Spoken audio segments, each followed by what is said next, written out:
waaw taxaw seetlu bi je pense que ñun ñëpp xam nañ ko muy suñu camarade yi nga xamante ne démb dem nañ fële ca Guédiawaye di def leen yoon sant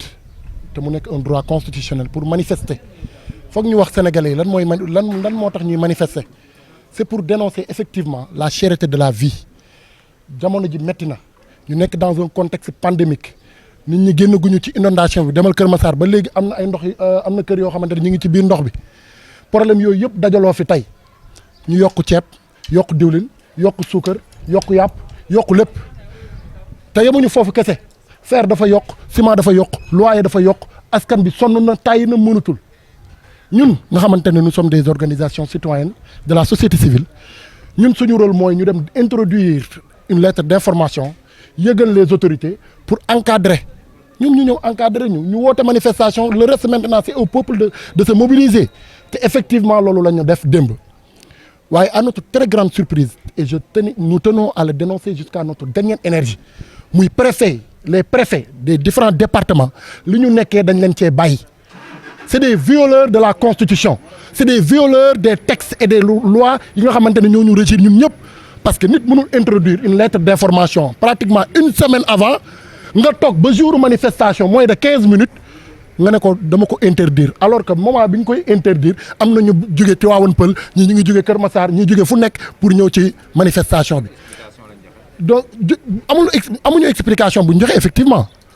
comme ni ngeen ko xamee rek autorités yi dañuy def lu leen neex di salfaañe constitution wu réew mi te texte yi soo demee ci texte yi nee nañ le préfet dafa war a sax au moins se prononcer soo introduire 48 heures avant mais toog ba jour ji le dimanche à 8h45 te ñu waroon démarrer le 9h nga génnee arrêté préfectoral pour interdire bàyyi ba ñëpp dajaloo nga ñëw nag di leen brutaliser jox ay ordre les forces de l'ordre parce que lu force de l'ordre lépp lu ñu def rek ay ordre yu ñuy recevoir la parce que démb gis ngeen arrestation musculée bi am Guédiawaye ce n'est pas la première fois yàgg nañ ñoo jàpp di ñu torturer yàgg nañ ñoo jàpp di ñu duma yàgg nañ ñoo jàpp di ñu def loo xamante ne charte réew mi daf koy tere ñu ngi ci septembre 2020 bi passé fii lañ ma jàpp grande porte brutaliser ma torturer ma violenté ma ba pare yóbbu ma procès ce n'est pas la première fois démb gis ngeen nu ñu def camarade gi man foogoon naa ne sa tànkam bi dina damm foofu ak ñeneen ñoom Papis ñoom entre autres loolu dañ koy dénoncer jusqu'à notre dernière énergie boobu nekk benn ñaareel bi mooy seetlu nañu aussi jamono ji temps yi yëpp manifestation bu ñu introduire ñu interdire ko te wax fa dëgg yàlla préfet yi gënuñu ñoo jàng gënuñu ñoo xam lu nekk ci texte yi parce que ñun ay apprentis juristes lañ xam nañ lu texte yi wax pour nga interdire une manifestation deux conditions cumulatives la texte yi posé muy une réelle menace de trouble à l'ordre public yéen ñëpp xam ngeen ko léegi ak insuffisance force de défense et de sécurité waaye loolu noonu yëpp doo ko gis ci seeni motifs ce qui veut dire ñoom ñu ngi ci dans l'illégalité raison pour laquelle nous allons nous battre ñun ñu fi daje parce que du collectif nekkatul léegi collectif Ñoo Lank kese que ça soit clair il y a le collectif Ñoo Lank il y a Frapp France Dégage il y a Y'en a marre il y a Africa First il y a FDS Les Guelwaar il y a d'autres organisations luttons contre l'indiscipline vendredi bii passe dugalaat nañ beneen vendredi bii passe décharge bi mi ngi fi que ça soit clair mu leer ci bopp askan bi yëpp mu leer ci bopp opinion nationale bi internationale bi yëpp mu leer ci seen bopp yéen presse bi avec ou sans autorisation dañuy marcher par la force je le parle avec fermeté avec ou sans autorisation laajuñu préfet autorisation parce que nous ne sommes pas dans un régime de demande d'autorisation nous sommes dans un régime déclaratif où il suffit tout simplement d'informer l'autorité pour que moom à son niveau mu mobiliser les forces de l'ordre encadrer les manifestants ba keneen du jóge fa la yàq ko su fekkee ñoom xamuñu droit nañu jël seeni cartable jël seeni sac ak seeni cahier delluwaat ci amphia dellu faculté de droit toog les professeurs de droit jàngal leen lan mooy droit parce que lii gàcce la tey ci réew mi nga ñëw ñu lay jàngal li nekk ci texte yi loolu moom ça ne repassera comme ni ko xale yi di waxee et incha allahu rabbi ce vendredi encore dama koy répéter ce vendredi prochain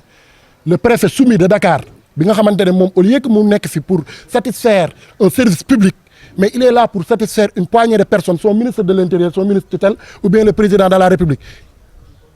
avec ou sans autorisation par A ou par B ñun waa collectif Ñoo Lank ñun mouvement Y'en a marre ñun waa FRAPP France Dégage ñun Africa First ñun ànd taxawu askan bi ñun luttons contre l'indiscipline ñun FDS ñun ñeneen ak ñeneen ak ñeneen dañuy marche place de l'Obélisque rond-point RTS suñ ñu mënee rey nag ñu rey ñu. Alors rapidement on le résume en français. wa rahmatullah mbokku presse bi ñu ngi leen di nuyu di leen sant ci seen teewaay di sant it ñi fi teew mbooleem organisation bu dajaloo tey pour bisub tey bi ñu ngi sant ñëpp di gërëm ñëpp may fàttali ni man la Mourtala Seck coordonnateur général du collectif Ñoo Lank comme ni ko sama naataango bi waxee rek li waral dajeb tey bii dadi ci bés yi weesu dañoo seetlu ni am na loo xamante ni yoon moo nu ko may ñun en tant que ay citoyen waaye dañoo gis ni kat am na ci wàll wi muy nguurug Sénégal bu ne loolu ñun duñu ko fi defee bi jiitu mooy pour rappel collectif bi nga xamante ni ci laa bokk muy collectif Ñoo Lank dafa déposé woon ab lettre ca jamono yële ca gannaaw ba mu seetloo ni askan wi dañoo yokk njëg yi te ba pare njëg yi ci boppam ba mu yokkoo am na leneen loo xamante ni mooy pour nga gis li nga war a jënd sax dafa raar ñu ne nag comme loolu am na nañu dem seeti ñi nga xamante ni ñoom ñoo yor wàllu woolu ñi ci nekk ngir waxtaan ak ñoom ngir mën a am information bu wóor balaa ñoo dugg ci xeex bii nii taxoon nañu seeti képp association consumériste yi nekk Sénégal yépp yu ci ëpp bokk waxtaan ak ñoom pour ñu wax ñu lii maanaam lu ko waral lan la ak problème bi fan la jóge bi ñu defee loolu ngir bañ ku ñu dut baaraam parce que bëgguñu di wax ñu ñuy dut baaraam ci li ñuy wax bi ñu dajalee suñu ay information ba pare ci lañ xamee ni nag jot na ñu jug taxaw non seulement ngir naqarlu yokk bi nga xamante ni état bi mi ngi ko yokk denrée yi waaye ngir naqarlu ci boo demee ci koñ yi di nga gis kii di jaayee 600 kay jaayee 700 kay jaayee 800 loolu doon loo xamante ni corps de contrôle bi war a def loolu détachement au ministre du commerce la te gis nañu liggéey boobu amul. loolu ba mu amee ñu déposer lettre pour ajjuma ji weesu bi ñu demee ba ci alxamis ji la ñu préfet bi woo bañal ñu ko ci lan la ñu ko bañalee ngir kat trouble à l'ordre public wala propagation du coronavirus ku ñu yàpp xanaa sport amul. xanaa daje yi war a am yëpp gisuñu ko muy am kon loolu taxawul te ñun ci suñu ñi nga xam ñoo yor suñu ay commission juridique démontré nañ loolu ba won ni ko ni loolu mu décidé noonu tegu ko fenn ñu introduiraat pour wane suñu patriotisme wax ni kat bii wax nañ ñu dinañ introduiraat pour ajjuma bii di ñëw di la 17 pour def grand rassemblement ci wàllum yokkute dund bi diggante rond-point place de l'Obélisque ba rond-point RTS ci diggante bi am suñu ay mbokk yoo xam dañ ñoo fekk si ci xeex bi comme mën naa ko lim ñi fi toog rek ñu àndandoo def conférence de presse ngir waajal aussi marche bu waroon a am démb te waa ànd taxawu Sénégal woote woon ko fële ca Géejawaay loolu ci àdduna wërgal képp ku ne teg na ci sa bët ci xoqatal ku ne teg na ci sa bët ci jaay doole ku ne teg na ci sa bët ci sëmbaxloo boo xamante ni état bu Sénégal def na ko ci kaw ay citoyens yoo xamante ni dañoo jógoon tout simplement pour def seen devoir wala def li nga xamante ni yoon moo leen ko may ñuy naqarluwaat aussi ci yéex bi ñu yéex a yëg wala bi ñu yéex a informé sax loolu tamit problème la boo xamante ni dinañ ko wax au niveau des préfectures te loolu du yoon leneen li mooy bi ñu defee loolu ñu def ba pare jàpp suñu ay camarades saaxaa leen dóor leen mën naa ni sonal leen jàpp leen yóbbu leen tëj leen te fekk leen ci seen devoir loolu nag tax na force yi nga xamante ni ñoom ñoo fi dajaloo tey jii nga gis leen ñoom it ñu jug xam ni kat lii jëmul kër xam ni kat kii bu nu ko bàyyee li mu nar a def moom wax dëgg yàlla mën naa bañ a arranger kenn moo waral suñu dajaloo bii tey comme ni ko sama naataangoo bii limee muy Ñoo Lank muy FRAPP muy FDS muy ànd taxaw Sénégal muy Africa First muy nitu dëgg des valeurs muy bépp organisation digne et puis ci foofu may lancer un appel ci bépp organisation boo xam ne yaa ngi liggéeyal te njariñ Sénégal rek tax laa jóg ñi ngi lay woo ci lii di la wax ni ci mbooloo mi ci lañ mën a amee li nga xamante ni moom lañ bëgg gannaaw loolu nag ñuy fàttali ni naqarlu ci lañ jógee di naqarlu li état bu Sénégal def